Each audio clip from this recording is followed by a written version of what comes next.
അച്ഛനാണ്, എനിക്ക് റെസ്പെക്ട് ഉണ്ടോ, ഞാൻ എപ്പോഴും ഒരു ബ്രദറിനെ പോലെ നോക്കണം. നമ്മൾ ഫസ്റ്റ് തന്നെ ജാൻമണി ആക്ച്വലി വളരെ നൈസ് പേഴ്സൺ ആണ് കേട്ടോ. ജാൻ ഇതുവരെ നാളെ എന്താണെന്നൊന്നും എനിക്കറിയത്തില്ല, ഞാൻ ഇതുവരെ കണ്ടത് വെച്ചിട്ടാണ് പറഞ്ഞത്. ജാൻ വളരെ നൈസ് ആയിട്ടുള്ള ഒരു പേഴ്സൺ ആണ്.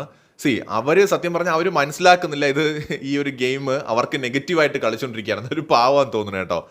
ആസാമിൽ നിന്ന് കേരളത്തിൽ വന്ന് മലയാളം പഠിച്ച് മലയാളിയായിട്ട് കഴിയുന്ന നമ്മളിൽ ഒരാളായിട്ടുള്ള ജാൻമണി.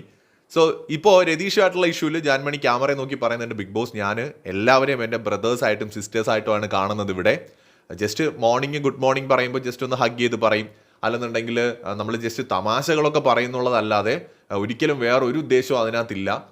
ഞാൻ അങ്ങനത്തെ ഒരു ഗെയിം സ്ട്രാറ്റജി എടുക്കുന്നതല്ല ഇവിടെ. മാത്രമല്ല രതീഷ് ചേട്ടൻ മെച്ചോർഡ് ആയിട്ടുള്ള ഒരാളാണ്. എനിക്കറിയാം അദ്ദേഹം ഒരു ഫാദറാണ്, അദ്ദേഹം ഒരു ഹസ്ബൻഡാണ്, ഒരു ഫാമിലി ഉണ്ട്, ഇതൊക്കെ എനിക്കറിയാം. അല്ലാതെ അതൊന്നും അറിയാതെയല്ല ഞാൻ പെരുമാറുന്നത്.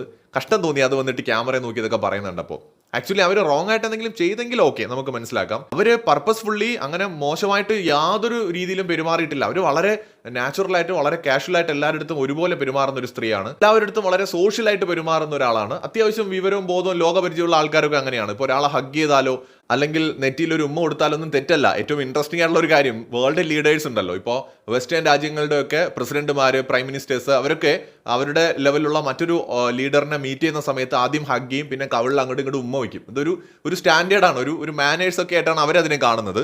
ഓക്കെ, നമ്മുടെ കൾച്ചർ അങ്ങനെയല്ല, നമുക്ക് മനസ്സിലാക്കാം, നമ്മളിവിടെ അങ്ങനെ ചെയ്യാറില്ല. ബട്ട് ഒന്ന് ഹഗ് ചെയ്തു എന്ന് പറഞ്ഞാൽ ആകാശമൊന്നും ഇടിയില്ല. രതീഷ് ഇത് പേടിച്ചിട്ടായിരിക്കാം, അല്ലെങ്കിൽ കണ്ടന്റിന് വേണ്ടിയിട്ടായിരിക്കാം മൂപ്പർ ഇതിനെ ഒരു വലിയ വിഷയമാക്കുന്നത്. വീണ്ടും ആള് വളരെ നൈസാണ്. രതീഷ് ഓക്കെ, നല്ല പേഴ്സണാണ്, നല്ല കണ്ടന്റ് മേക്കറാണ്, മുന്നോട്ട് പോകും, മേ ബി ടോപ്പ് 5 വരാം മര്യാദയ്ക്ക് ഇന്ന് കളിച്ചാൽ. പക്ഷെ പ്രശ്നം അതൊന്നുമല്ല. അദ്ദേഹം ഈ ജാൻമണിയെ വെച്ചിട്ട് ഇങ്ങനെ ഒരു ഗെയിം കളിച്ചത് എന്തോ എനിക്ക് അത്ര നല്ലതായിട്ട് തോന്നിയില്ല. കാരണം ഓൾറെഡി അവർ ഒരുപാട് സഫർ ചെയ്ത ഒരു സ്ത്രീയാണ്.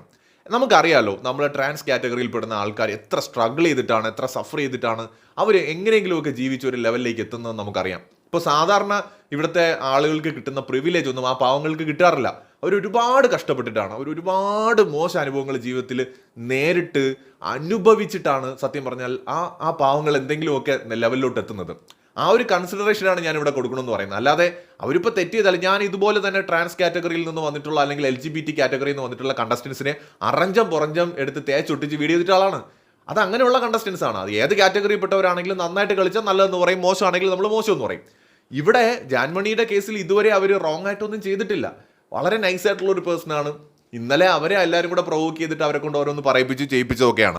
അപ്പോൾ അവർക്കെതിരെ ഇങ്ങനെ ഒരു ആരോപണം വരുമ്പോഴേ ഇത് കണ്ടുകൊണ്ടിരിക്കുന്ന ആൾക്കാർ എന്താ വിചാരിക്കുക, അവർ രതീഷിന്റെ പുറകെ അങ്ങനെ പ്രേമം തലയ്ക്ക് പിടിച്ച് കാമം മൂത്ത് നടക്കുന്ന പോലെയൊക്കെ ആയിരിക്കും തോന്നുന്നത്. ആക്ച്വലി അങ്ങനെ ഒന്നും ഉണ്ടായിട്ടില്ലെന്നേ. ജസ്റ്റ് ഫണ്ണായിട്ട് അങ്ങോട്ടും ഇങ്ങോട്ടും സംസാരിക്കുന്ന ഒരു കാര്യത്തിനെ ഈ വിധത്തിൽ അതിനെ ആ ഒരു കണ്ടന്റിന് വേണ്ടിയാണെങ്കിൽ എടുക്കേണ്ടിയിരുന്നില്ല.